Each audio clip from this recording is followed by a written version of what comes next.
கர்த்தர் இந்த ஆராதனை ஆசீர்வதிக்கும்படி நாம் ஜெயிப்போம். அன்புள்ள ஆண்டவரே, உம்மை துதிக்கிறோம், உம்மை ஸ்தோத்தரிக்கிறோம். இந்த நாளிலே, இந்த வருடத்தின் கடைசி நாளிலே உம்முடைய சமூகத்திலே எங்களை கூட்டி சேர்த்த தயவுக்காக உம்மை ஸ்தோத்தரிக்கிறோம். இந்த ஆண்டு முழுவதும் எங்களுக்கு பாராட்டின எல்லா இரக்கங்கள், கிருபைகள், தயவுகளுக்காக உம்மை ஸ்தோத்தரிக்கிறோம். நாங்கள் நிர்மூலமாக ஆதரிப்பது உம்முடைய சுத்த கிருபையாக இருக்கபடியால் உம்மை ஸ்தோத்தரிக்கிறோம். உறங்காமலும் தூங்காமலும் போக்கிலும் வரத்திலும் வலது பக்கத்திலே எங்களுக்கு நிழலாக இருந்து இந்த ஆண்டு முழுவதும் நீர் ஆண்டவரே செய்த எல்லா கிருபைகளுக்காக உமக்கு நன்றி செலுத்துகிறோம். இந்த நாளிலும் ஆவியோடு உண்மையோடு தொழுது கொள்ளும்படி கிருபைத்தார். ஒவ்வொருவரையும் பலப்படுத்தும், ஒவ்வொருவோடு பேசும். நம்முடைய கரத்தில் ஒப்பு கொடுக்கிறோம். எல்லா துதிக நம்மைக்கே செலுத்துகிறோம். இயேசுவின் மூலம் பிதாவை. ஆமென். பாட்டு புத்தகத்தின் 45வது பாடலை பாடி நாம் தேவனை மகிமைப்படுத்துவோம்.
பாடலை பாடுவோம். Trust and obey.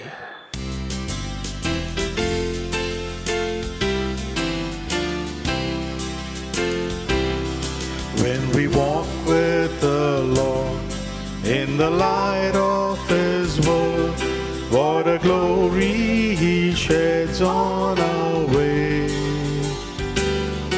While we do His good will, He abides with us still, and with all who will trust and obey. Trust and obey, for there's no other way to be happy in Jesus but to trust and obey. Not a shadow can rise, not a cloud in the sky, but with smile quickly drives it away. Not a doubt or a fear, not a sigh or a tear can abide while we trust and obey. Trust and obey, for there's no other way to be happy in Jesus but to trust and obey. Not a burden we bear, not a sorrow we share, but a toil He doth richly repay. Not a grief or a loss, not a frown or a cross, but is blessed if we trust and obey. Trust and obey, for there's no other way to be happy in Jesus but to trust and obey. But we never can prove the delights of His love until all on the altar we lay.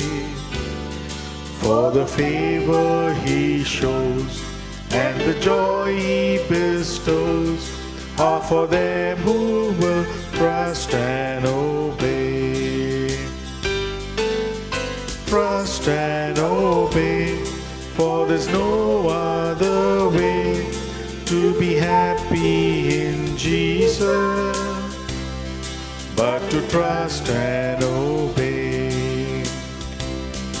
Then in fellowship sweet we will sit at His feet, or we'll walk by His side in the way. What He says we will do, where He sends we will go. Never fear, only trust and obey.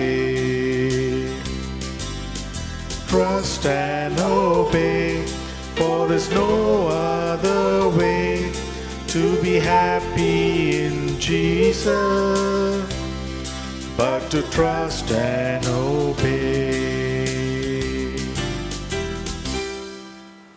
இந்த நாளிலும் நாம் கர்த்தருடைய வார்த்தையை தியானிப்போம்.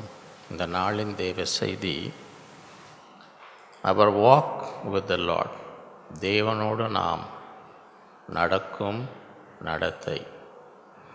இந்த தலைப்பின் கீழே 7 சத்தியங்களை நாம் தியானிக்க போகிறோம். முதல் சத்தியம், the Lord wants us to be His friends through our obedience. நாம் அவருக்கு கீழ்ப்படிதல் மூலம் நாம் தேவனுக்கு சிநேகிதராக மாற வேண்டும் என்று தேவன் விரும்புகிறார். அதற்குரிய வசனங்களை நாம் வாசிப்போம். யோவான் 14:15. நான் உங்களுக்கு கற்பிக்கிற யாவையும் நீங்கள் செய்வீர்களானால் என் சிநேகிதராய் இருப்பீர்கள். இனி நான் உங்களை ஊழியக்காரர் என்று சொல்லுகிறதில்லை. ஊழியக்காரன் தன் எஜமான் செய்கிறதை அறிய மாட்டான். நான் உங்களை சிநேகிதர் என்றேன், ஏனெனில் என் பிதாவினிடத்தில் நான் கேள்விப்பட்ட எல்லாவற்றையும் உங்களுக்கு அறிவித்தேன். ஆகவே ஆண்டவருடைய வாஞ்சை, அவருடைய சித்தம் என்ன? நாம் என்னவாக இருக்க வேண்டும்? அவருடைய சிநேகிதராய், அவரோடு ஒரு நெருங்கிய ஐக்கியமுடையவர்களாக இருக்க வேண்டும். எப்பொழுது தேவனுக்கு சிநேகிதராய் மாற முடியும்? நான் உங்களுக்கு கற்பிக்கிற யாவையும் என்ன செய்யணும்? நீங்கள் செய்வீர்களானால் என் சிநேகிதராய். இந்த வருட கடைசியிலே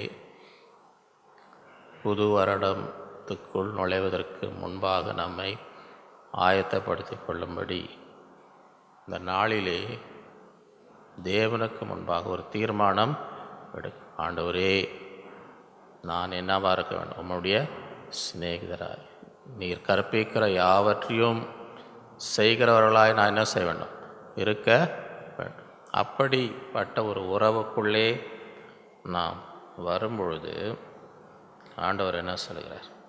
என்னுடைய சிநேகிதராய். இனி உங்களை ஊழியக்காரன், வேலைக்காரன் என்று சொல்லுகிறதில்லை. ஏன்? வேலைக்காரனுக்கு எல்லாம் அறிவிக்க மாட்டோம்.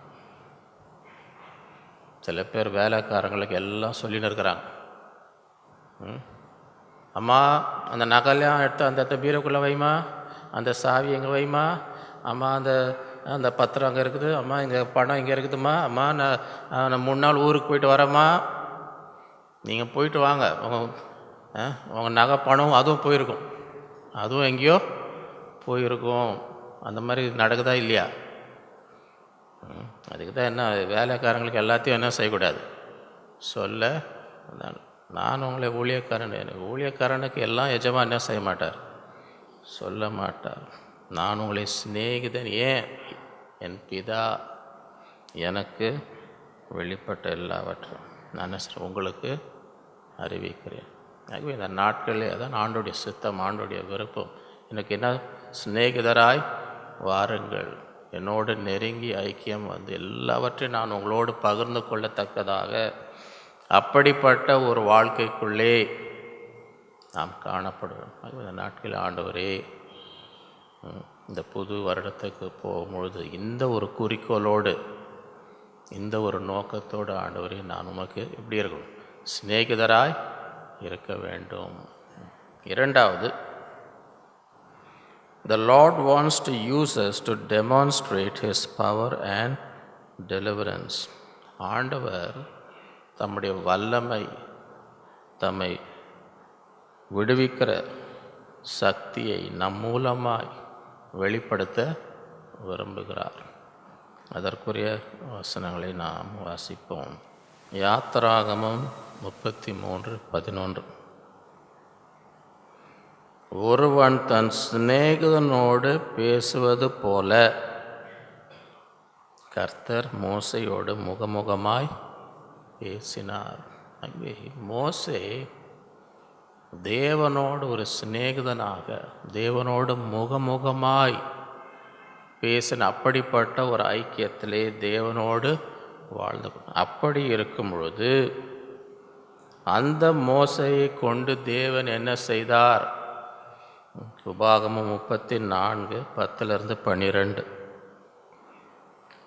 மோசே எகிப்து தேசத்திலே பார்வோனுக்கும் அவனுடைய எல்லா ஊழியக்காரருக்கும் அவனுடைய தேசம் அனைத்திற்கும் செய்யும்படி கர்த்தர் அவனை அனுப்பி செய்வித்த சகல அடையாளங்களையும் அற்புதங்களையும் அவன் இஸ்ரவேல் எல்லாருக்கும் பிரத்யட்சமாய் செய்த சகல வல்லமையான கிரியைகளையும் மகா பயங்கரமான செய்கைகளையும் பார்த்தால், கர்த்தரை முகமுகமாய் அறிந்த மோசையைப் போல ஒரு தீர்க்கதரிசியும் இஸ்ரவேல் அப்புறம் எழுமினதில்லை என்று விளங்கும்.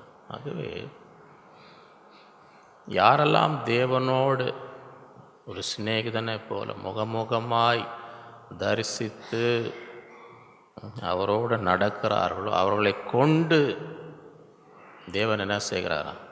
பெரிய அற்புதங்களையும் சகல அடையாளங்களையும் அற்புதங்களையும் சகல வல்லமையான கிரியைகளையும் மகா பயங்கரமான செய்கைகளையும் மோசையை கொண்டு தேவன் செய்தார். இந்த நாட்களிலே ஆண்டவரே, நாங்களும் மோசையை போல உமக்கு என்னவாய் மாற வேண்டும்?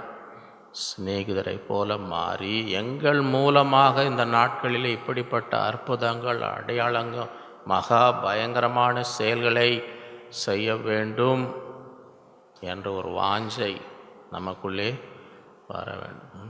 எத்தனை பேருக்கு அப்படிப்பட்ட வாஞ்சை இருக்கிறது? உலகத்தில் வாழ்கிற வாழ்க்கை ஒரு வாழ்க்கை. அந்த வாழ்க்கையில் நாம் என்ன செய்யணும்? தேவனுக்காக பெரிய காரியங்களை செய்யணும். எப்பொழுது செய்ய முடியும்? தேவனுக்கு சிநேகிதராய் மாறும் பொழுது நம்மை கொண்டு தேவன் என்ன செய்வார்? பெரிய காரியங்களை. அப்படி சிநேகிதராய் இருக்கும் பொழுது தேவன் நமக்காக வைராக்கியமாய் நிற்பார். என்னாகமம் 12:1-10. எத்தியோப்பியா தேசத்து ஸ்திரீயை மோசே விவாகம் பண்ணி இருந்தபடியினால் மிரியாமும் ஆரோனும் அவன் விவாகம் பண்ணின எத்தியோப்பியா தேசத்து ஸ்திரீயின் நிமித்தம் அவனுக்கு விரோதமாய் பேசி. அப்படின்னா என்ன அர்த்தம்?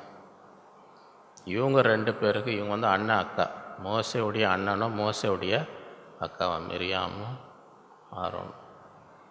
இவங்களுக்கு மோசை கல்யாணம் பண்ண பெண் என்ன செய்யலாம்? பிடிக்கலையாம். சரியா?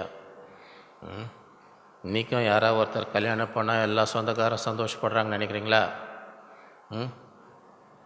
பிடிக்காத சொந்தக்காரங்க இருக்கிறாங்களா உலகத்தில்? நீங்கள் யாருன்னா கல்யாணம் பண்ணால் அது எங்களுக்கு பிடிக்கலன்னு சொல்கிற சொந்தக்காரங்க உலகத்தில் இருக்கிறாங்களா இல்லையா? எல்லாத்துக்கும் ஆமாம் போட்டுன்னு இருக்கிறாங்களா? ஆமாம் போட்டுன்னு இருக்காங்களா? அதை எதாவது குறை சொல்கிறாங்களா? சரி, இதுதான் பாயிண்ட்டு. இதுதான் பாயிண்ட். என்னன்னா, இவங்களுக்கு வந்து மோசே கல்யாணம் பண்ண ஸ்திரீ என்ன சரி இவங்களுக்கு அது நிமித்தம். சரியா? பாயிண்ட் அதாக இருந்தால் அடுத்த வசனம் என்ன சொல்லுது? கர்த்தர் மோசை கொண்டு மாத்திரம் பேசினாரோ, எங்களை கொண்டும் அவர் பேசினதில்லையோ என்றார்கள். கர்த்தர் அதை கேட்டார். பாயிண்ட் வந்து வேறு. மனசில் அவங்க இருக்கிற கோவம் வந்து என்ன? இவர் யாரை கல்யாணம் பண்ணாருன்னு தான் கோவம். அதை நேராக சொல்ல, ஏன் இப்படி கல்யாணம் பண்ண நேராக சொல்லாமல் கத்துறது பாயிண்ட் என்ன? கர்த்தர் மோசை மாதம் எங்ககிட்டலாம் பேசலையா? அந்த மாதிரி பார்த்துருக்குறீங்களா? மனசில் ஒன்று வச்சுன்னு வேறு எதுக்கோ சண்டை போட்டுன்னு இருப்பாங்க. ஆனால் காரணம் அது கிடையாது. ஏன் அப்படி கத்தின்னு இருக்கிறாங்க, ஏன் ஒரே சண்டை போடுறாங்கன்னா, சண்டை போடுற பாயிண்ட் வந்து வேறு எங்கேயோ இருக்கும். மனசுக்குள்ளே வேறு ஒன்று வச்சு அந்த கோபத்தை இங்கே காட்டின்னு இருப்பாங்க. உலகத்தில் நடக்குதா இல்லையா? ஏன் ஒரு மாதிரி பார்க்குறீங்க? ஏன் ஒரு மாதிரி பார்க்குறீங்க? மனசில் இருக்கிறது ஒன்று, சண்டை போடுறது வேறு. சண்டை போடுற பாயிண்ட்டுக்கும் மனசில் இருக்கிறதுக்கும் சம்மந்தமே இது வேறு. உண்மையான காரணம் இதுதான். ஆனால் இதை கத்தின்னு இருப்பாங்க. அந்த காலத்தில் இந்த மாதிரி யாருன்னா கத்தின்னு இருந்தால் கேட்பாங்க, இவனுக்கு என்ன வேணும்னு கேளுன்னுவாங்க. ஏன் அப்படி கத்தின்னு இருக்கிறான், இவனுக்கு என்ன வேணும் கேளுன்னா என்ன அர்த்தம்? உண்மையான ஏன் அவன் கத்துறான்னு உண்மையான காரணம் என்ன?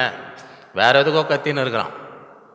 ஆனால் உண்மையாக மனசில் இருக்கிற காரியம் அதனால தான் சொல்லுவேன், என்ன வேணும்னு கேளு. அப்போ தான் உண்மையான பாயிண்ட் வரும், சம்மந்தம் இல்லாமல். ஆகவே இவங்க அதுதான் இங்கே நடக்குது. இவங்களுக்கும் வந்து மோசே திருமணம் செய்த ஸ்திரீ அந்த கோபத்தை இப்படி காட்டுறாங்க. நான் மோசைக்கு அவர் தான் தெரிவிக்குது, சரி எங்கள் கூட தான் ஆண்டவர் பேசுகிறாருன்னு பேசுனாங்க பாருங்கள். அதை யார் கேட்டுன்னு? யாரும் மோசை தானே கேட்டுன்னு? இல்லை, யார் கேட்டுன்னு? கர்த்தர் அதை கேட்டார். மோசே அவனவன் பூமியுள்ள சகல மனிதர் மிகுந்த சாந்த குணமுள்ளவனாய் சடுதியிலே கர்த்தர் மோசையும் ஆரோனையும் மீரியாமையும் நோக்கி, நீங்கள் 3 பேரும் ஆசரிப்பு கூடாரத்துக்கு புறப்பட்டு வாருங்கள் என்று 3 பேரும் என்றார். 3 பேரும் போனார்கள். கர்த்தர் மேகத்தூணில் இறங்கி கூடார வாசல் நின்று ஆரோனையும் மீரியாமையும் கூப்பிட்டார். அவர்கள் இருவரும் போனார்கள். அப்பொழுது அவர், என் வார்த்தைகளை கேளுங்கள். உங்களுக்குள்ளே ஒருவன் தீர்க்கதரிசியாய் இருந்தால் கர்த்தராகிய நான் தரிசனத்தில் என்னை அவனுக்கு வெளிப்படுத்தி சொப்பனத்தில் அவனோடு பேசும். கர்த்தர் எங்ககிட்ட பேசவில்லையா? நாங்களும் தானே அதான் கேளுங்க, நான் சொல்கிறத. ஒருவன் தீர்க்கதரிசன் தரிசனத்திலையோ சொப்னத்திலையோ அவனிடத்தில் நான் என்ன செய்வேன்? பேசுவேன். என் தாசனாகிய மோசையோ அப்படிப்பட்டவன் அல்ல. என் வீட்டில் எங்கும் அவன் உண்மையான, நான் அவனுடன் மறைப்பொருளாக அல்ல, முகமுகமாகவும் பிரத்யஷ்டமாகவும் பேசுகிறேன். அவன் கர்த்தரின் சாயலை காண்கிறான். அப்படி என்றால் என்ன அர்த்தம்? இதெல்லாம் கர்த்தர் எங்ககிட்ட இதெல்லாம் இங்கே பேசாதீங்க. இவன் என்னுடைய சிநேகிதன். சொப்பனத்திலையும் தரிசனத்திலையும் மற்றவர்கிட்ட பேசுகிறது போல இவனிடத்தில் நான் எப்படி பேசுகிறேன்? முகமுகமாக என் சாயலை அவன் காண்கிறான். இவன் என் சிநேகிதன். அது அப்படி இருக்கும்போது ஆண்டவன் இப்படி இருக்க அப்படின்னா என்ன அர்த்தம்? ஒருவன் எனக்கு சிநேகிதனாய் இருக்கும் பொழுது, என்னோட முகமுகமாய் ஒருவன் பேசும் பொழுது, ஆண்டவர் சொல்கிற காரியம் இப்படி இருக்க, என் தாசன் ஆகிய மோசேக்கு விரோதமாய் பேச உங்களுக்கு பயம் இல்லாமல் போனது என்னன்றார். அப்படின்னா என்ன அர்த்தம்?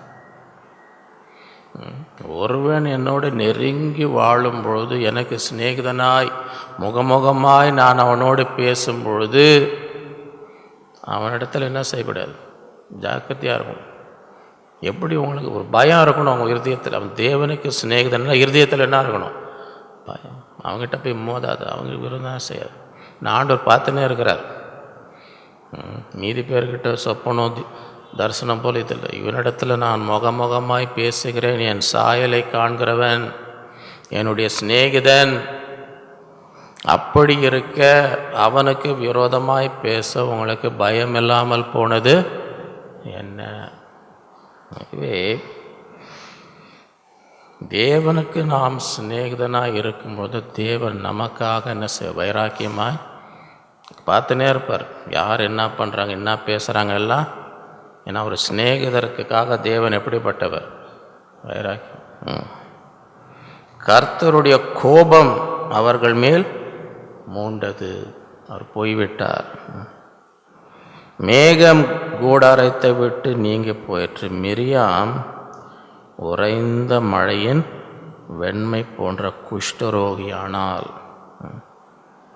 ஆரோன் மிரியாமை பார்த்தபோது அவள் குஷ்டரோகியாக இருக்க கண்டாள். யார்? கூட பிறந்த அக்கா, அண்ணன்.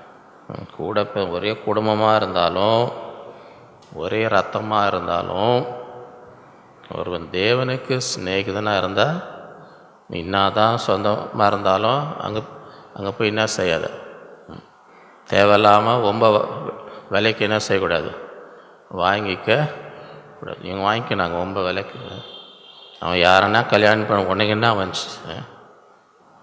யாரை கல்யாணம் பண்ணால் அந்த சில பேர் என்னான்றாங்க, எத்தியோப்பியானா அவங்கெல்லாம் ரொம்ப கருப்பாக இருப்பாங்க, சரி யூதருங்கெல்லாம் கொஞ்சம் வெள்ளையாக இருப்பாங்க.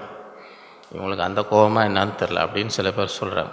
எத்தியோப்பியா ஸ்திரீனா நீ கூட போய் பாருங்கள், எத்தியோப்பியா ஸ்திரீ எப்படி இருப்பாங்க.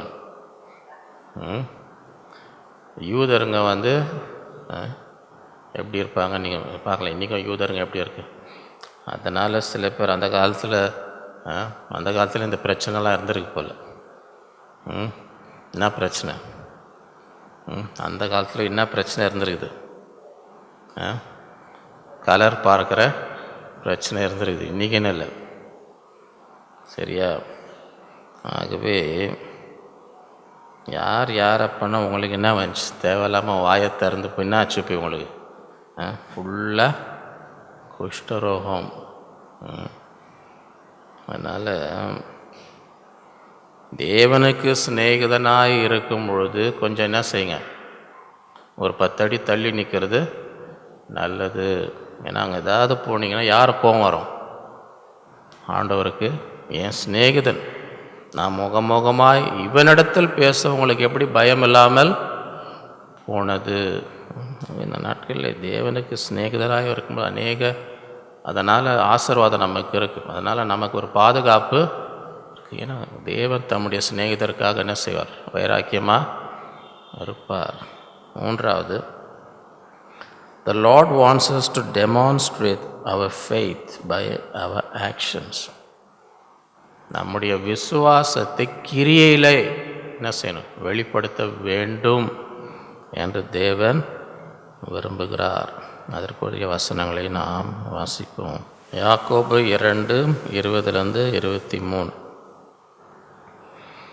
வீணான மனுஷனே, கிரியை இல்லாத விசுவாசம் செத்ததென்று நீ அறிய வேண்டுமோ? அப்படின்னா என்ன அர்த்தம்? விசுவாசம் சும்மா வாயில் வார்த்தையோடு இருக்கக்கூடாது, இதில் காட்டணும், கிரியையில் காட்ட வேண்டும். சில பேர் விசுவாசம் ஞாயிற்றுக்கிழமை பயங்கர ஃபயரில் இருப்பாங்க. ஆமே அல்லேலூயா சேருக்கெல்லாம் கூட ஒஞ்சிடும் போகிறாங்க, போடுற குதிக்கிற இதில். திங்கக்கிழமை பார்த்தீங்கன்னா அங்கே கிரியையில் விசுவாசம் ஒன்றும் இருக்காது. அங்கே தாவீது கோலியாத் இருக்கும்போது பார்த்திங்கன்னா அங்கே இராணுவருங்க இருக்கிறாங்க. இஸ்ரவேல் இராணுவ வீரர்லாம் இருந்தாங்க. டெய்லி காலங்காலத்தில் லெஃப்ட் ரைட்டு மார்ச் பண்ண என்னான்னு தெரில, அப்படி பண்ணி யூனிஃபார்ம் மாட்டிங்கன்னு பார்த்தீங்கன்னா கத்திங்கன்னு பார்த்தீங்கன்னு இந்த மார்ச் பண்ணும்போது கத்தின்னு இப்படின்னு பண்ணின்னு இருப்பாங்களே, பார்த்துருக்கீங்களே? அந்த மாதிரிலாம் பண்ணின்னு இருந்தாங்கன்னு வைங்க. அந்த இராணுவரெலாம் பார்க்கறதுக்குப்பா நான் பயங்கர வீரர். எல்லாம் பண்ணி முடிச்சுட்டாங்க. கோலியாத்து நின்னோடனே என்ன பண்ணுறாங்க? எல்லாம் அலறி அடிச்சுன்னு பண்ணாங்க. அந்த மாதிரி ஞாயிற்றுக்கிழமை ஆமே எல்லாம் கத்தின திங்கக்கிழமை அலறி அடிச்சுன்னு ஓடக்கூடாது. உண்மையாக அங்கே கோலியாத்து நிற்கும் போது அங்கே யாருக்கு அந்த போய் சந்திக்க தைரியம் இருந்துச்சு? தாவீதுக்கு. உண்மையான அங்கே சத்ரு நிற்கும்பொழுது எதிர்கொண்டு போக, அதுதான் விசுவாசத்தை கிரியையில் காண்பிக்கணும், வெறும் ஆயில் இல்லை. ஆகவே இங்கே ஆபிரகாமை குறித்து நம்முடைய பிதாவாகிய ஆபிரகாம் தன் குமாரன் ஈசாக்கை பலிபீடத்தின் மேல் செலுத்தின போது கிரியைகளினாலே அல்லவா நீதிமான் ஆக்கப்பட்டார். ஆண்டவர் விசுவாசிக்கிற எல்லாம் இருக்கட்டும். இப்போ ஆண்டவர் என்ன சொல்கிறார்? நீ இவ்வளோ நாள் காத்துன்னு 100 வயசு ஆயிடுச்சு. 100 வயசு ஆகி இந்த குமாரன் பிறந்திருக்க, சரியா? அப்போ ஆபிரகாமுடைய இருதயத்தில் யார் மேலே பயங்கர அன்பு இருக்கும்னு நினைக்கிறீங்க? 100 வயசில் இந்த பிள்ளை பிறந்தா உயிரே யார் மேலே இருக்கும்? யார் மேலே இருக்கும்? இந்த பிள்ளை மேலே இருக்குமா இருக்காதா? நான் சொல்ல ஒரு பிரசங்கியார் சொன்னதை சொல்கிறேன். ஆண்டவர் இருதயத்தில் எங்கே நமக்கு முதலிடம் இருக்குன்னு ஆண்டவருக்கு தெரியும். கரெக்டாக அது மேலே தான் ஆண்டவர் வரல, அவருக்கு தெரியும் எது உண்மையான நமக்கு. அதனால் அவர் என்னன்றார் அந்த பிரசங்கியார்? அதனால்தான் ஆண்டவர் சாராளை பலியிடுன்னு நான் சொல்லியான், சாராளை பலியிடுன்னு சொல்லியான். ஏன்னா அது அவ்வளோ கஷ்டமாக இருந்திருக்காதான். ஈசாக்கை பலியிடுன்னு சொல்கிற கஷ்டம் சாராலை பலியிடுனா அந்த கஷ்டம் அவ்வளோ வேதனை இருந்திருக்காதான். அது ரொம்ப எளிதாக செய்கிறேன் நல்லதாக போச்சுன்னு கூட சொல்லியிருப்பாரான். இது ஏற்கனவே 90 வயசு ஆகிப்போச்சு அப்படின்னு ஆண்டவர் எங்கே முதலிடம் இறுதி எங்கே புடிச்சுன்னு இருக்குது. அப்போ தான் உண்மையாக கீழ்ப்படுகிறோமா இல்லையா. ஒரு தாத்தா கிராமத்துலேருந்து வந்தாராம் பேரனோட. அவருக்கு இந்த லிஃப்டெல்லாம் பார்த்ததே இல்லையா. கிராமத்தில் என்ன பார்த்தது இல்லையா, லிஃப்ட்டு பார்த்தது இல்லையா. சும்மா என்னடா புதுசாக என்ன அப்படி திறக்குது அப்படி மூடுது அப்படின்னு பார்த்துன்னு இருந்தாராம் பாருங்க. பார்த்தா ஒரு பாட்டியம்மா உள்ளே போச்சான். பாட்டியம்மா உள்ளே போனோம், ஒரு கதவை திறந்து உள்ளே போனோம், கதவு மூடி திருப்பி கொஞ்ச நேரத்தில் கதவை திறந்துச்சான் பாருங்க. வாலிபமாக பொண்ணு வெளியே வந்துச்சான். தாத்தா டேய் என்ன இது பாரு, இது என்ன அது, பாட்டியம்மா உள்ளே போய் இப்போ எப்படி வருது பாரு, ஓடு பாட்டியை கூட்டின்வான்னு துரத்துறாரான். போய் பாட்டியை கூட்டின்வான்னு நான் நினச்சாரா. இந்த லிஃப்ட் உள்ள போனால் என்ன ஆகிடும் பாட்டியம்மா அப்படின்னு தாத்தாக்கு வந்து இருந்த ஆசையை பாருங்க. இன்னொரு 60 வயசு, அவருக்கு மனைவிக்கும் 60 வயசு சரியா. 60 வயசில் ரிட்டையர் ஆனாராம். வேலைக்கு போனதுலேருந்து இந்த அம்மா தான் ஃபுல்லாக இவரை கவனித்து எல்லாம் பண்ணி 60 வயசில் ரிட்டையர் ஆனோடனே எல்லா பணம் வரோம் பாருங்க. ரிட்டையர் ஆகமாட்டு அந்த வேலை செஞ்ச இடத்துல கொடுக்குற எல்லா பணம் நல்ல பணம் வந்து இறங்கிச்சான் பாருங்க. அந்த நேரத்தில் தேவதூதனுக்கு இப்போ உன் ஆசை என்ன சொல்லு நிறைவேற்றுறேன். 2 பேரும் உட்காந்து இவருக்கு 60 வயசு, மனைவிக்கு ஃபுல்லாக கவனிச்சாம்மா. இல்லை இவர் இத்தனை வருஷம் கவனிச்சவர். உனக்கு என்ன ஆசை நிறைவேற்றுன்னா என்னான்றாராம் ஐயா, என்னோட 30 வயசு கம்மியான மனைவி வேணும்னாராம்.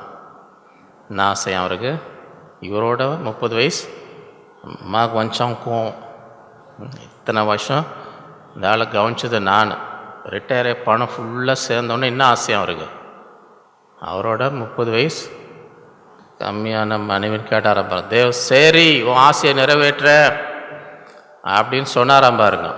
அடுத்த நிமிஷமே இவருக்கு 90 வயசு ஆயிடுச்சான். இப்போ மனைவிக்கு 60 வயசு. அப்போ என்ன, இவரோட 30 வயசு கம்மியான மனைவி கிடச்சி தான் அவருக்கு. அதனால தேவையில்லாத ஜபெல்லாம் என்ன செய்யக்கூடாது, காரியம் மாறுதலாக முடியும். அது பைபிள் வசனம் இருக்கா, காரியம் மாறுதலாக முடிஞ்சுதுன்னு கேட்க. உனக்கு என்ன ஆசைன்னு கேட்டால் ஒழுங்காக தான் சொல்ல வேணாமா, இந்த மாதிரி ஏதோ சொல்லி அங்கே காரியம் மாறுதலாக முடிஞ்சு ஐயாவுக்கு 90 வயசு ஆயிடுச்சு. ஆகவே எதுக்கு சொன்னால், தேவன் இருதயத்தில் எங்கே எது முதலிடம், சும்மா தேவையில்லாததெல்லாம் சொல்ல மாட்டேன். இதை விட அதை பலிஸ்தத்தில் அவருக்கு தெரியும். இதெல்லாம் ஒன்றும் எங்கே உன் இருதயம் புடிச்சுன்னு இருக்குது, எங்கே உண்மையாக நீ தேவனை கீழ்ப்படுறியா இல்லையா நீ எப்படி கண்டுபிடிக்கிறது. ஆகவே உன் ஏகசுதன் உன் நேசகுமாரன் அவன் என்ன செய். வெறும் ஆமேன் அலுவலியான்னு போட்டு நோக்கான்னு இருந்தாரா ஆபிரகாம். அந்த நேரம் வருது, இப்போ உன் விசுவாசத்தை கிரியில் என்ன செய் காட்டு. உண்மையாக நீ தேவனை நேசிக்கிறியா, உண்மையாக தேவனுக்கு பயப்படுறா, தேவனுக்கு கீழ்ப்படுகிறாயா, இப்போ காட்டு. என்ன செஞ்சார், நம்முடைய பிதாவாகிய ஆபிரகாம் தன் குமாரன் ஈசாக்கை பலிபீடத்தின் மேல் செலுத்தின போது அப்படி வைக்கிறார். கிரியைகளினாலே அல்லவா நீதிமான். விசுவாசம் அவனுடைய கிரியைகளோடு கூட முயற்சி செய்து கிரியைகளினாலே விசுவாசம் பூரணப்பட்டதென்று காண்கிறாயே.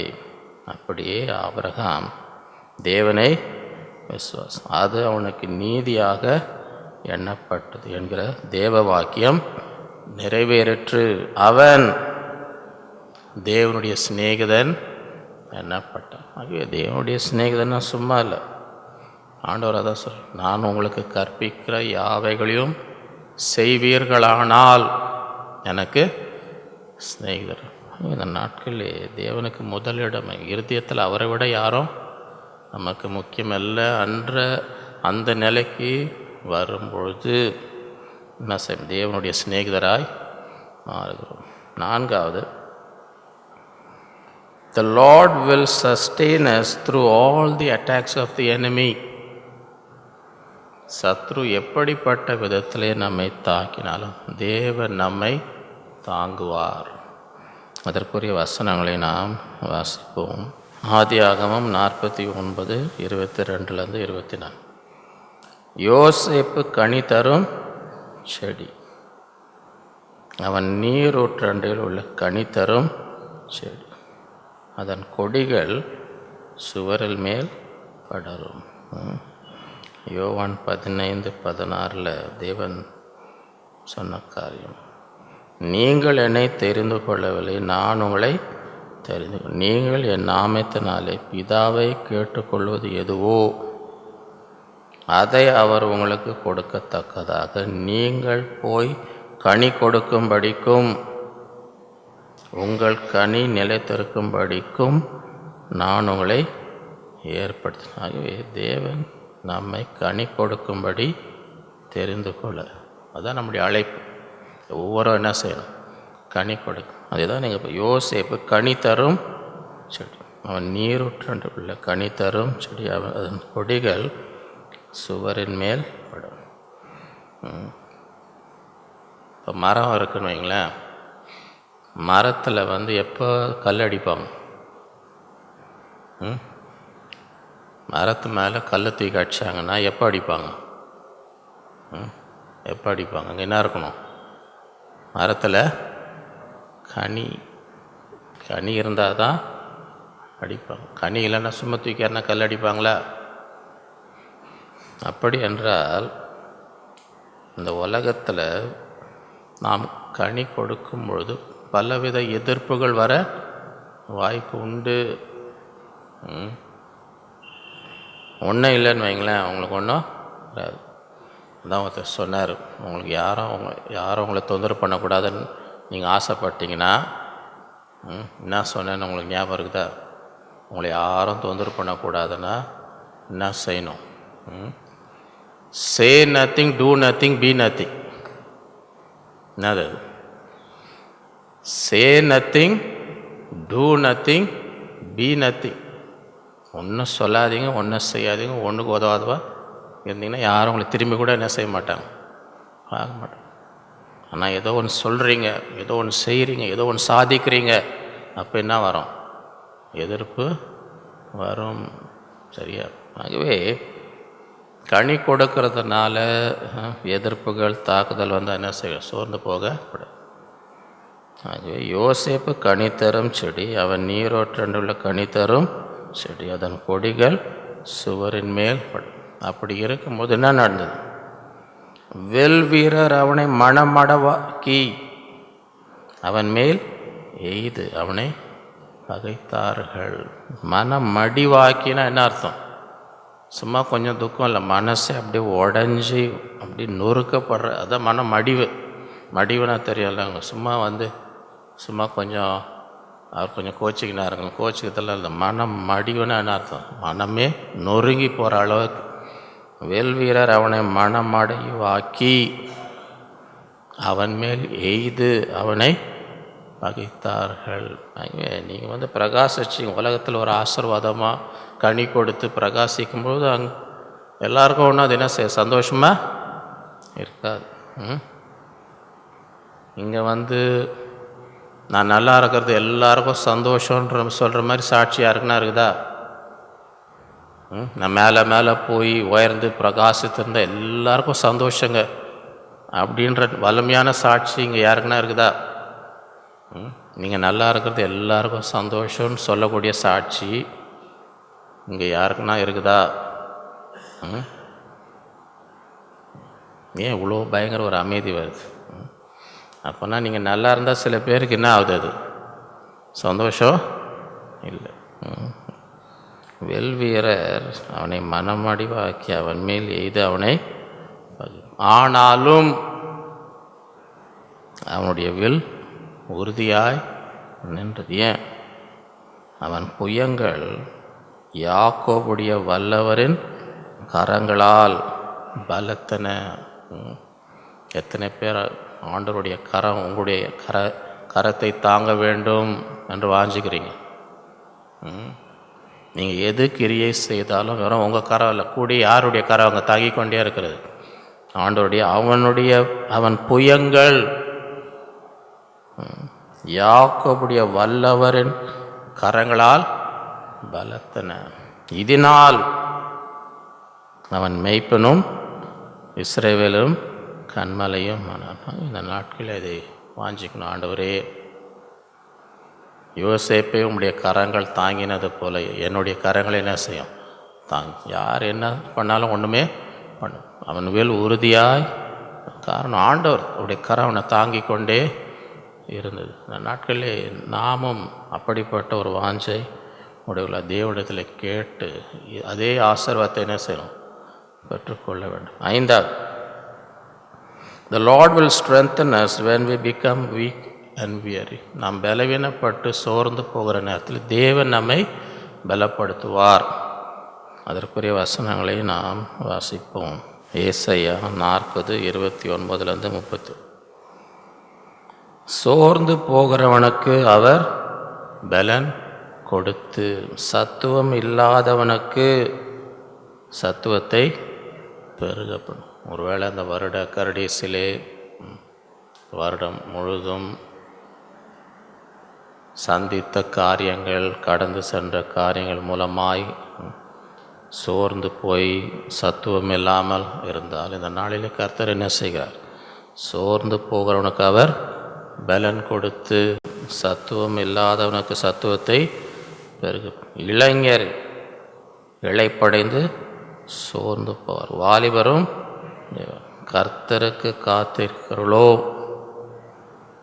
புது பலன் அடைந்து கழுகுகளைப் போல சட்டைகள் அடித்திருக்கும். அவர் ஓடினாலும் நடந்தாலும் சோர்ந்து. ஆக இந்த நாட்களிலே தேவனுடைய பாதத்திலே காத்திருந்து என்ன செய்யணும்? புது பலனை பெற்றுக்கொள்ள வேண்டும்.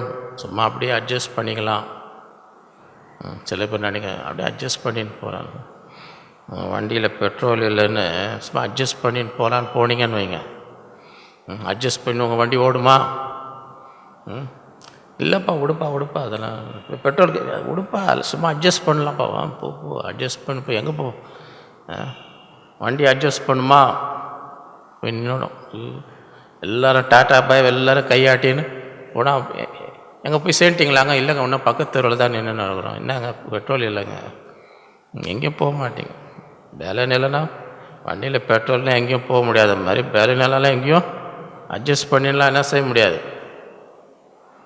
வந்து பெட்ரோல் பங்குக்கு போய் பெட்ரோல் போட்டு தான் வண்டி ஓட்டணும். அதே போல தான் பலனற்று போக முடியும். கர்த்தருக்கு ஆண்டுடைய பாதத்தில் வந்து என்ன செய்யணும்?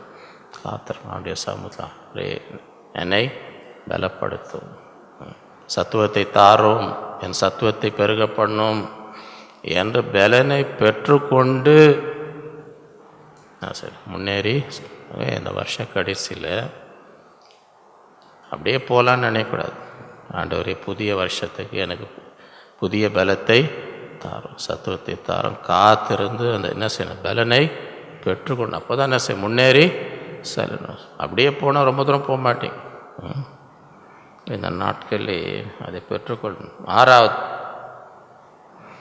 the Lord will honor us when we love him and serve. ஆண்டவரை நேசித்து ஆண்டவருக்கு சேவை செய்யும்போது தேவன் நம்மை கனம் பண்ணுவார். அதற்குரிய வசனங்களை நாம் வாசிப்போம். சங்கீதம் 91:14-16. அவன் என்னிடத்தில் வாஞ்சையாய் இருக்கிறபடியினால், இங்கிலீஷில் because he has set his love upon me. King James வெர்ஷனில் பார்த்தீங்கன்னா அவனுடைய அன்பை என் மேல் என்ன செய்திருக்கிறான்? வைத்திருக்கிறான். என் மேல் வாஞ்சையாய் என்னை நேசிக்கிறபடினால் ஆண்டவர் என்ன செய்வார்? அவனை விடுவிப்பேன். என் நாமத்தை அவன் அறிந்திருக்கிறபடி அவனை எங்கே வைப்பேன்? உயர்ந்த அடைக்கலத்தில். அவன் என்னை நோக்கி கூப்பிடுவான், நான் அவனுக்கு மறு உத்தரவு. ஆபத்திலே நானே அவனோடு இருந்து அவனை தப்பிவித்து அவனை கனப்படுத்துவேன். நீடித்த நாட்களால் அவனை திருப்தியாக்கி என் ரட்சிப்பை அவனுக்கு எத்தனை பேருக்கு இந்த ஆசீர்வாதம் வேணும்? எத்தனை பேருக்கு ஆண்டவர் உங்களை விடுவிக்க வேண்டும், ஆண்டவர் உங்களை உயர்ந்த அடைக்கலத்துக்குள் வைக்க வேண்டும். நீங்கள் அவரை நோக்கி கூப்பிடும்போது ஆண்டவர் உங்களுக்கு மறு உத்தரவு கொடுக்க வேண்டும். ஆபத்திலே ஆண்டவரே உங்களோடு இருந்து உங்களை தப்புவித்து உங்களை கனப்படுத்த வேண்டும். நீடித்த நாட்களாய் உங்களை திருப்தியாக்கி அவருடைய ரட்சிப்பை எத்தனை பேருக்கு இந்த ஆசீர்வாதம் இந்த நாட்கள் இதெல்லாம் வைத்து ஜெபிக்கணும். ஆண்டவரே இதெல்லாம் நான் சுதந்திரிக்கும்படி அனுபவிக்கும்படி செய்யும். யோவான் 12:26. ஒருவன் எனக்கு ஊழியம் செய்கிறவனானால் என்னை பின்பற்ற கடவன். நான் எங்கே இருக்கிறவனோ அங்கே என் ஊழியக்காரனும் இருப்பான். ஆகவே ஆண்டவருக்கு ஊழியம் செய்கிறேன்னா ஆண்டவர் இங்கே போனால் வேற எங்கேயோ போயின்னு இருக்கக்கூடாது. ஆண்டவர் இங்கே இருந்தால் அங்கே எங்கேயோ என்ன செய்யக்கூடாது. ஆண்டவரோடே இல்லாமல் ஆண்டவரே பின்பற்றாமல் ஆண்டவருக்கு ஊழியம் செய்கிறேன்னா இதெல்லாம் ஆண்டவருக்கு ஏற்றது கிடையாது. அதான் நான் ஒருவன் எனக்கு ஊழியம் செய்கிறவனால என்ன செய்யணும்?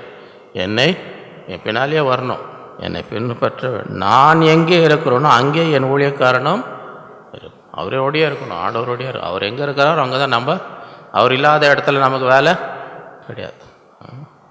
அப்படி இருக்கும் பொழுது நான் ஒருவன் எனக்கு ஊழியம் செய்த அவனை பிதாவானவர் கனம் பண்ணுவார். எத்தனை பேர் ஆண்டவர்களை கனம் பண்ணும் அந்த அந்த வாஞ்சை இருக்கு. ஒரு புது வருஷத்தில் கர்த்தர் உங்களை கனப்படுத்தணும், உங்களை உயர்த்தணும்னு எத்தனை பேருக்கு ஆசை இருக்கு? யாருக்குன்னா அவமானப்படணும்னு ஆசை இருக்கா? டெய்லி தலை குஞ்சின்னு இருக்கணும், வெக்கத்தின் மேல் வெட்கம், அவமானத்தின் மேல் அவமானம், அந்த மாதிரி ஆசை யாருக்குன்னா இருக்கா? ஆகவே ஆண்டவரை நாம் தேடும்பொழுது, ஆண்டவரோடு இருக்கும்பொழுது, ஆண்டவரோடு நெருங்கி இருக்கும்போது ஒருவன் எனக்கு அவனை பிதாவானவர் கனம் பண்ணுவார். 7வது, the Lord will make us a flame of fire and use us for his glory. ஆண்டவர் நம்மை அக்னி ஜுவாலையாய் உருவாக்கி தம்முடைய மகிமைக்காக நம்மை பயன்படுத்தும். அதற்குரிய வசனங்களை வாசிப்போம். எபிரேயர் 1:7. தேவ தூதருக்கோ தம்முடைய தூதர்களை காற்றுகளாகவும் தம்முடைய ஊழியக்காரரை அக்கினி ஜுவாலைகளாகவும் செய்கிறார் என்று சொல்லி இருக்கிறது. சங்கீதம் 104:4. தம்முடைய தூதர்களை காற்றுகளாகவும் தம்முடைய ஊழியக்காரரை அக்கினி ஜுவாலைகளாகவும் செய்கிறார். இந்த நாட்களிலே ஆண்டவரே எங்களை அக்கினி ஜுவாலையாக, தேவ அக்கினி நம் மீது இருக்கும் பொழுது கர்த்தர் பெரிய காரியங்கள், அந்த அக்கினி முன்பதாக பிசாசு என்ன செய்ய முடியாது, நிற்க முடியாது. தேவனால் இந்த நாட்களில் எழும்பி பிரகாசிக்கும்படி ஆண்டவரே எங்களை என்ன செய்யும், அக்கினி ஜுவாலையாய் மாற்றும். இந்த ஜெபிக்கும்போது நாட்களில் கர்த்தர் அப்படிப்பட்ட காரியங்களை செய்வார். இந்த நாளிலே அவர் வாக் வித் த லார்ட், தேவனோடு நாம் நடக்கிற அந்த நடக்கை. முதலாவது, the Lord wants us to be friends through our obedience.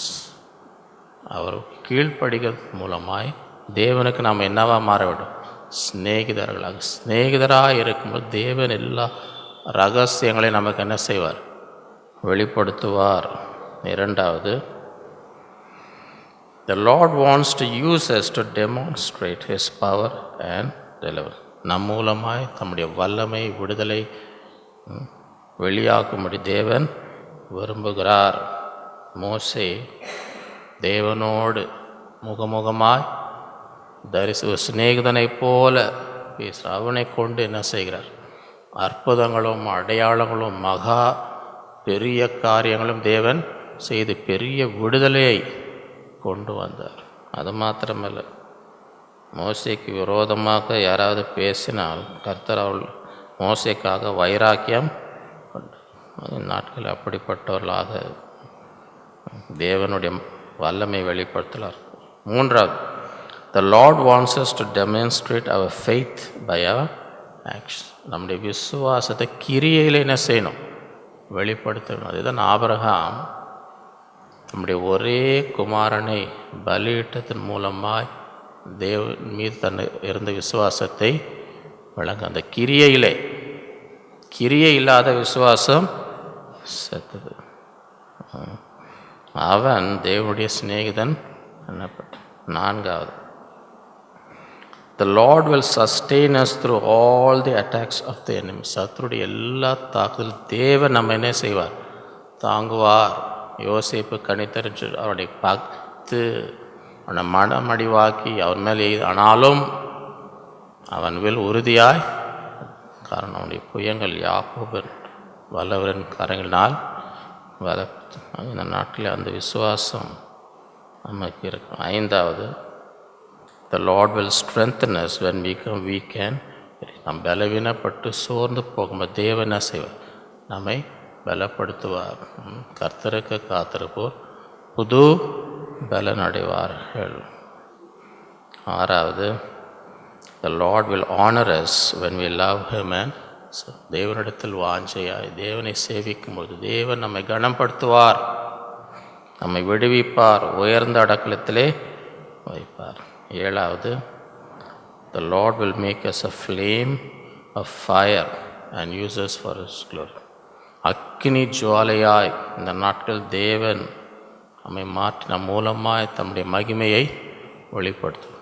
இந்த நாட்களில் இந்த வருட கடைசியிலே ஒரு ஆயத்தத்தோடு இந்த வசனங்கள் எல்லாம் ஆண்டவரே எங்கள் வாழ்க்கையை நிறைவேற்றும் என்ற அந்த ஒரு தீர்மானத்தோடு புதிய வருடத்துக்குள் செல்லும்படி நம்மை ஆயத்தப்படுத்திக் கொள்வோம். அப்பொழுது கர்த்தர் நிச்சயமாய் நம் ஒவ்வொருவரையும் ஆசீர்வதித்து நம் மூலமாய் பெரிய காரியங்களை செய்வார். நாம் ஜெபிப்போம். அன்புள்ள ஆண்டவரே, உம்மை துதிக்கிறோம், உம்மை ஸ்தோத்திரிக்கிறோம். இந்த நாளிலே, இந்த வருடத்தின் கடைசி நாளிலே உம்முடைய சமூகத்திலே கூடி வந்து உம்மை ஆராதித்து உம்மை தொழுது கொண்டு உங்களை இருதயத்தை ஊற்றி ஜெபித்து உம்முடைய சத்தத்தை கேட்கும்படி தந்த கிருபைக்காக உம்மை ஸ்தோத்திரிக்கிறோம். இந்த நாட்களிலே இந்த புதிய வருடத்துக்குள் பிரவேசிப்பதற்கு எங்கள் இருதயங்களை ஆயத்தப்படுத்திக் கொள்ளும்படி எங்களோடு பேசின ஒவ்வொரு வார்த்தைக்காக உம்மை ஸ்தோத்திரிக்கிறோம். இந்த நாட்களிலே உமக்கு சிநேகிதராக உம்முடைய வார்த்தைகளுக்கு கீழ்ப்படிந்து உம்முடைய சித்தத்தை நிறைவேற்றுவதாக நாங்கள் ஒவ்வொருவரும் காணப்படும்படி கிருபை தருவீராக. உம்முடைய சிநேகிதராக இருக்கும் பொழுது எல்லா ரகசியங்களையும் எங்களோடு நீர் பகிர்ந்து கொள்ளுகிற தேவன். இந்த நாட்களில் அப்படிப்பட்ட ஒரு நெருக்கமான ஒரு உறவுக்குள்ளே எங்களை கொண்டு வருவீராக. மோசையை போல தேவனோடு முகமுகமாய் ஒரு சிநேகிதனோ பேசுவது போல நம்முடைய சாயலை காணும்படி அப்படிப்பட்ட ஆண்டவரே ஒரு உறவு ஐக்கியம் வைக்கும் பொழுது மோசையை கொண்டு பெரிய அற்புதங்களையும் அடையாளங்களும் மகா பயங்கரமான காரியங்களை செய்து நம்முடைய மக்களை விடுவித்த தேவன். இன்றைக்கும் நாங்களும் அப்படிப்பட்டவர்களாக உம்மோடு நெருங்கியிருந்த உமக்காக பெரிய காரியங்களை செய்யும்படி கிருபை தருகிறார். மோசைக்காக நீர் வைராக்கியமாய் நின்ற தேவன். மோசைக்கு விரோதமாய் பேசும் மோசைக்கு துணையாக நீர் நின்று ஆண்டவரே உம்முடைய சிநேகிதர்களுக்கு நீர் கைவிடுகிற தேவன். அவர்களுக்காக நீர் எல்லா சூழ்நிலைகளும் விடுவிக்கிற தேவனாக இருக்கிற ஆபிரகாமை போல எங்கள் விசுவாசத்தை கிரியையிலே வெளிப்படுத்தும்படி, கிரியை இல்லாத விசுவாசம் செத்தது. ஆபிரகாம் அதிகமாய் நேசித்த அந்த ஒரே குமாரனை பலியிடு என்று சொல்லும் பொழுது அதற்கு கீழ்ப்படிந்து அந்த பலிபீடத்தின் மீது தன் மகனை வைத்து கிரியினாலே தன் விசுவாசத்தை அங்கே வெளிப்படுத்தினதை அவன் தேவனுடைய சிநேகிதன் எனப்பட்டான். இந்த நாட்களில் நாங்களும் வெறும் வார்த்தையில் கிரியையிலே எங்கள் விசுவாசத்தை வெளிப்படுத்தும்படி எப்படிப்பட்ட சூழ்நிலையிலும் தேவன் மீது இருக்கிற விசுவாசத்தில் வைராக்கியமாய் உறுதியாய் நிற்கும்படி எங்களுக்கு நிற்கிறபை தர வேண்டுமாய் நாங்கள் செபிக்கிறோம். யோசேப்போடு இருந்தது கனி தரும் செடியாக எப்படிப்பட்ட எதிர்ப்புகள் அவனை மனமடிவாக்கி எய்தி அவனை பகைக்கும் பொழுது அவனுடைய மேல் உறுதியாய் நிற்கும்படி நீர் செய்தது. அவனுடைய புயங்கள் யாக்கோபின் வல்லவருடைய கரத்தினால் பலத்தன. இந்த நாட்களிலும் எங்களையும் கனி தரும்படி தெரிந்து கொண்ட தேவன் அப்படி கனி தரும்பொழுது எப்படிப்பட்ட தாக்குதல்கள் வந்தாலும் உறுதியாய் நிற்கும்படி உம்முடைய கரம் எங்களோடு இருந்து எங்களை தாங்குகிறபடியாலும் ஸ்தோத்தரிக்கிறோம். அந்த விசுவாசத்தில் முன்னேறி செல்லும்படி நாட்களில் கிருபை தரு. சோர்ந்து போனவர்களுக்கு சத்துவத்தை கொடுக்கிறது. இந்த வருட கடைசி நேரத்திலே ஒருவேளை பலவீனப்பட்டு சோர்ந்து போய் உம்முடைய பாதத்தில் காத்திருந்து புது பலனை பெற்றுக்கொள்ளும்படி உம்முடைய சத்துவத்தால் நிரப்பப்படும்படி எங்கள் ஒவ்வொருவருக்கும் கிருபை தர வேண்டுமாய் ஜெபிக்கிறோம். இந்த நாட்களிலும் மீது வாஞ்சியாய் இருக்கும் பொழுது உமக்கு ஊழியம் செய்யும் பொழுது எங்களை கனப்படுத்துகிறது, எங்களை விடுவிக்கிறது, உயர்ந்த அடைக்கலத்திலே வைக்கிறவர், கூப்பிடும்பொழுது எங்களுக்கு பதில் கொடுக்கிறது, ஆபத்தில் எங்களோடு இருந்து எங்களை தப்புவிக்கிறது, நீடித்த நாட்களால் திருப்தி ஆக்கி ரட்சிப்பை காண்பிக்கிறது. அந்த நாட்கள் அப்படிப்பட்டவர்களாக உமக்கு ஊழியம் செய்வர்களாக உம்மை பின் செல்கிறவர்களாக நீர் இருக்கும் இடத்துல நாங்களும் இருக்கும்படி உம்மோடு இருக்கும்படி எங்களுக்கு கிருபை தர வேண்டுமாய் ஜெபிக்கிறோம். அந்த நாட்களில் அக்கினி ஜுவாலையாக எழும்பி பிரகாசிக்கும்படி ஒவ்வொருவருக்கும் கிருபை தருவீராக. ஒருவரும் மங்கி எரிகிற திரியை போல இராதபடி அக்கினி ஜுவாலையாக எங்கள் ஒவ்வொருவரையும் நீர் மாற்றுவீராக. எல்லா பிசாசன் வல்லமைகளை மேற்கொள்ளும்படி தேவ அக்கினி எங்கள் மூலமாய் கிரியை செய்து எல்லா சத்துருவின் கிரிகளை சுட்டரிக்கத்தக்கதாக இந்த நாளிலே உம்முடைய அக்கினினால் எங்களை நிரப்பும். இந்த ஆண்டு முழுவதும் எங்களுக்கு பாராட்டின எல்லா தயவு கிருபைகளுக்காக உமக்கு நன்றி செலுத்துகிறோம். செய்த சகல உபகாரங்களையும் இந்த நாளிலேயே நாங்கள் நினைத்து உமக்கு நன்றி. நாங்கள் நிர்மூலமாகாதிருப்பது உம்முடைய சுத்த கிருபை உங்களை காத்து வழிநடத்தி வந்தது. நீர் மாறாத தேவன், இம்மட்டும் உதவின எபினேசராக இனிமேலும் எங்களை நடத்துவீர், எங்களுக்கு முன்பதாக செல்லுகிறீர் என்ற விசுவாசத்தினால் முன்னேறி செல்லும்படி கிருபை தருகிறார். இந்த நாளில் வந்த ஒவ்வொருவரையும் ஒரு குடும்பத்தை ஆசீர்வதி, சமாதானம் சந்தோஷத்தை தா, மன விருப்பங்களை நிறைவேற்றும், எதிர்பார்க்கிற ஆசீர்வாதங்கள் பெற்றுக்கொள்ளும்படி செய்கிறார்கள். கையின் பிரயாசங்களை ஆசீர்வதியும், எல்லா பலவீன நோய்களையும் முற்றிலுமாய் அகற்றி ஒவ்வொருக்கும் நல்ல சுகம்பலம் தா, குடும்பத்தில் சமாதானத்தை தா, பிள்ளைகளை ஆசீர்வதியும், புதிய வருடத்தை நன்மையால் முடிசூட்டுகிறார். இந்த கரத்தில் ஒப்புக் கொடுக்கிறோம். எல்லா துதிகா நமக்கே செலுத்துகிறோம். இயேசுவின் மூலம் பிதாவே, நம்முடைய கர்த்தராகிய இயேசு கிறிஸ்துவின் கிருபையும் பிதாவாகிய தேவனுடைய அன்பும் பரிசுத்த ஆவியான ஐக்கியமும் நம் அனைவரோடும் என்றும் என்றும் சதா காலம் இருப்பதாக. ஆமென். என் ஆத்மாவே கர்த்தரை ஸ்தோத்திரம், என் முழுவதுமே அவருடைய பரிசுத்த நாமத்தை ஸ்தோத்திரம். என் ஆத்மாவே கர்த்தரை ஸ்தோத்திரம், அவர் செய்த சகல உபகாரங்களையும் மறவாதே. ஆமென். ஹல்லேலூயா. கர்த்தர் உங்கள் ஒவ்வொருவரையும் அளவில்லாமல் ஆசீர்வதிப்பாராக.